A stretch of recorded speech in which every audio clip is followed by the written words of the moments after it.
सभ्यता के उषा काल से ही मनुष्य मोक्ष के विषय में चर्चा करता चला आ रहा है। वह अतिमानस अस्तित्व जो देहधारी जीवों के संपर्क में रहता है और उस देह को अपने प्रसरण और प्रसर्जन एमिटेंस एंड इमेनेशन के माध्यम के रूप में प्रयोग करता है, मोक्ष प्राप्त कर सकता है। भगवान सदाशिव ने कहा है, ब्रह्मैवाहमिति ज्ञात्वा मुक्तो भवति देहभृत्। देहधारी होने के बावजूद मनुष्य मोक्ष प्राप्त कर सकता है यदि वह अनुचेतना के भाव को भूमा चेतना में रूपांतरित कर सके। इस अतिमानस सत्ता के अस्तित्व में ही मोक्ष प्राप्त करने की संभावना और सामर्थ्य सन्निहित है। भूमा मानस में जो अनंत है वही शांत रूप में अनुमानस में निहित है, किंतु संभावना समान है। अतः अपेक्षित है कि वह जो सीमित संभावना है उसे आध्यात्मिक साधना मिस्टिक अप्रोच से अनंत में बदल देना है। यह मिस्टिसिज्म क्या है? मिस्टिसिज्म है असीम के साथ ससीम को जोड़ने का सीमाहीन प्रयास। जब वह संबंध स्थापित हो जाता है तब शिव वाक्य सत्य हो जाता है, अर्थात शिव वाक्य फलीभूत हो जाता है। शिव वाक्य है, ब्रह्मैवाहमिति ज्ञात्वा मुक्तो भवति देहभृत्। ब्रह्म वंदना में कहा गया है कि वे परेश हैं। परेश क्या है? प्रत्येक और सभी सत्ता का दो पक्ष है, पर और अपर। एक ही सत्ता के दो पक्ष हैं, पर और अपर।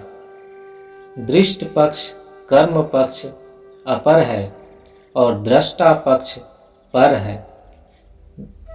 जो तुम अपनी ज्ञानेंद्रियों और कर्मेंद्रियों के माध्यम से देखते या करते हो, अथवा जो प्रथम स्तर में बाह्य विषय है वह अपर है और तुम्हारी ज्ञानेंद्रियां पर हैं। दूसरे स्तर में दूसरा जो आंतरिक पक्ष है वहाँ इंद्रियों के द्वार अपर है और मन पर है। फिर इसके बाद और अंतस्थल में तुम्हारा मन अपर है और अनुचैतन्य पर है, और अंतिम स्तर में तुम्हारा अनुचैतन्य अपर है और वह सर्वोच्च पर है। वे सभी पर के मालिक हैं, अतः वे परेश हैं। अतः जब कोई अपनी वृत्तियों को विषय जगत से विषयी सत्ता की ओर प्रत्याहरित करता है तो वह परेश को पा लेता है। तब वह परेश से एकाकार हो जाता है और साधना का यही रहस्य है। वह सर्वोच्च सत्ता परेश हैं और प्रभु हैं। प्र का अर्थ है प्रकृष्ट अर्थात सर्वोत्तम, और भू का अर्थ है अस्तित्व। प्रभु का अर्थ हुआ सर्वोत्तम अस्तित्व। वे संपूर्ण विश्व के प्रभु हैं। शिव वाक्य की प्रतिष्ठा कई प्रकार से हो सकती है। कहा जाता है कि वे सर्वेंद्रियागम्य हैं, अर्थात उन्हें इंद्रियों के माध्यम से नहीं पाया जा सकता है। इंद्रियां क्या हैं? 5 कर्मेंद्रियां हैं, 5 ज्ञानेंद्रियां हैं और 11वीं इंद्रिय है मन। सर्वेंद्रियागम्य, सर्व जोर इंद्रिय जोर अगम्य का अर्थ हुआ इन सभी इंद्रियों के अगम्य। यत् चक्षुषा न पश्यति येन चक्षुषी पश्यति। वह जिन्हें आँखें देख नहीं सकती किंतु जिनसे आँखें देखने की शक्ति पाती हैं वे ही सर्वेंद्रियागम्य हैं। इंद्रियां उन्हें पकड़ नहीं सकती। यहाँ तुम लोगों को स्मरण रखना चाहिए कि सबसे अधिक महत्वपूर्ण बात है यह स्मरण रखना कि मन को भी एक इंद्रिय कहा गया है, 11वीं इंद्रिय। अतः इसीलिए वेदों में भी कहा गया है, यतो वाचो निवर्तन्ते अप्राप्य मनसा सह आनंदम ब्रह्मणो विद्वान मां विभेति कुतश्चन। अर्थात जहाँ इंद्रियों की सभी अभिव्यक्तियाँ, सभी तान्मात्रिक स्पंदन असफल हो जाते हैं और मन भी असफल हो जाता है, वही सर्वोच्च दृष्टा है। जब वह मन इंद्रियों सहित प्रत्याहृत करके उनमें प्रेषित कर दिया जाता है, तब वह उनमें प्रतिष्ठित हो जाता है। तब उस अवस्था को कहते हैं सर्वोच्च अवस्था, परमा स्थिति। तब वहाँ कोई भय नहीं रहता, यह चरम सत्य है। अर्थात वहाँ सत्य पूर्णतया प्रतिष्ठित हो गया, यही सत्य कहा जाता है। सत्य का अर्थ है जो परिवर्तित नहीं होता। अतः हमारे इस विश्व में वह परेश, वह सर्वेंद्रियागम्य तत्व ही मात्र सत्य है। मैं श्लोक की शाब्दिक व्याख्या नहीं कर रहा हूँ, मैं मात्र सत्य की व्याख्या कर रहा हूँ। परम पुरुष तुम्हारे मानसिक विषय नहीं हो सकते। एक दिन मैंने तुम्हें बताया था कि ध्यान करते समय तुम उन्हें अपने विषय के रूप में स्वीकार नहीं कर सकते हो, क्योंकि वे तुम्हारे विषयी हैं। सब कुछ उनका विषय है, वह सर्वोच्च विषयी हैं। तब वह जप और ध्यान के समय तुम्हारे विषय कैसे हो सकते हैं? वे तुम्हारे विषय नहीं हो सकते तो आवश्यकता क्या है?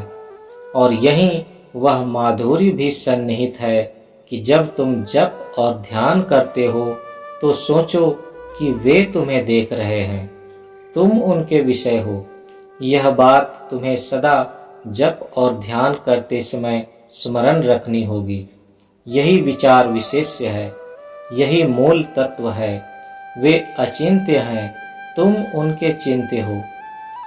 अक्षर का तात्पर्य है वह जिसमें अपक्षय या ह्रास नहीं होता। वे अचिंत्याक्षर हैं। उनके लिए एक और विशेषण प्रयोग में आता है, जगत भाषकाधीश। जगत का अर्थ चलायमान सत्ता है। इस अभिव्यक्त संसार में सब कुछ चल रहा है। मैं इसे कहता हूँ चलायमान आलेख्य, चित्रावली, मूविंग पैनोरमा। जगत भाषकाधीश, क्योंकि इस सृष्ट संसार में उन्हीं के कारण सब कुछ चमकता है, अर्थात वही प्रकाश के सर्वोपरि स्रोत हैं, अपितु वही प्रकाश के एकमात्र स्रोत हैं। हम लोग अपोलो या सूर्य से प्रकाश और शक्ति पाते हैं, किंतु सूर्य सब कुछ उन्हीं से प्राप्त करता है। वे परम पिता हैं, सभी ज्योतियों के सर्वश्रेष्ठ स्रोत हैं, परम सविता हैं। इसीलिए सवित्री ऋक में उन्हें सविता के नाम से अभिहित किया गया है। प्रत्येक और सभी सत्ताओं में प्रकाश उनसे ही मिलता है, इसीलिए वे जगत भाषकाधीश हैं। चूँकि सबको प्रकाश उनसे ही मिलता है, इसलिए वह प्रत्येक और सभी सत्ताओं के निकट संबंध में हैं, चाहे वे सत्ताएं महत्वपूर्ण हो या महत्वपूर्ण नहीं हो। अतः यदि तुम इन प्रकाश की किरणों का अनुगमन करोगे, तुम उनके उत्स की ओर बढ़ोगे, तो तुम उस परम केंद्र तक पहुंच जाओगे। अतः भगवान शिव ने जो कहा वह ठीक है, 100% ठीक है। ब्रह्मैवाहमिति ज्ञात्वा मुक्तो भवति देहभृत्।